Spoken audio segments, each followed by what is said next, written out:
if a company sends an influencer free items, is it expected that they'll review or post about these items? Or is that more of just, there's an understanding there that it's, here's something, if you'd like, you can post about it?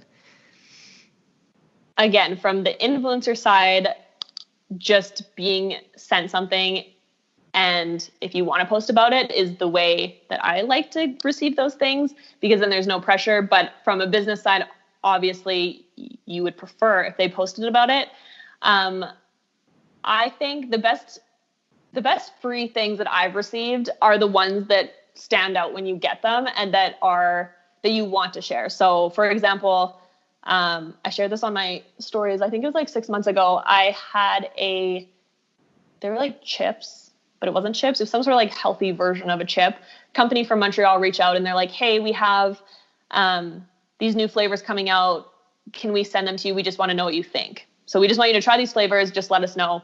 No obligation, nothing. Just like, we just want to send them to you. And I'm like, okay, cool.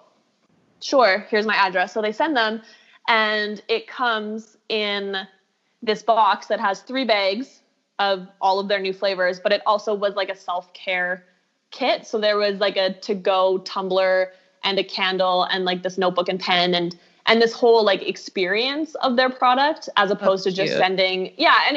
And they don't have to do it. Like, I understand that takes budget and money to send that. Mm-hmm. However, it stood out amongst the other free things that I received within that week. And then I posted about it because, like, cool, thanks. Like, look how thoughtful this company is. And then I try the chips and send them whatever I thought, but it wasn't really about the product. It's more about the experience of the product. And that's what makes it stand out, even though there was no budget, there was no obligation, and there was no anything about it. They were just creating an experience for me so that I would think of their brand in a positive light. And obviously, as a business, in hopes that I would share that experience with other people, which I did. I mean, I shared it on my stories because I thought it was just something different that brands aren't really doing. I do understand that businesses, like I said, want to have their products posted about. So if that's not something that you can afford or you want to put together because it's labor intensive to get all that stuff together, I think you can reach out to influencers and send them a product. And I think, again, it just goes back to expectations, that you can ask for them to post like, sorry, we don't have a budget, but we would love if you shared this on your social media. And I think then that just comes down to the influencer and how they feel about the product, how they feel it would fit on their feed. Because I've got lots of free things that I've posted about because it fits with either it's local, like I, as a local influencer and a local blogger, I most of the time will post local products for free as long as it fits in with my brand, because I don't expect payment from the people in my city, because that's the whole point of my blog, was to support small businesses in Calgary.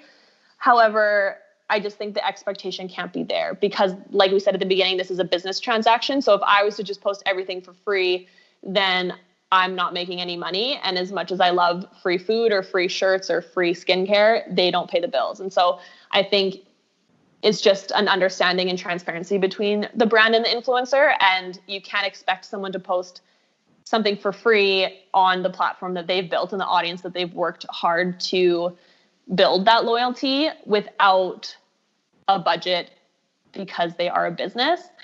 But it's like, it doesn't hurt asking, especially if you just do it over DMs or just be nice about it. Like, you just want to share this with them.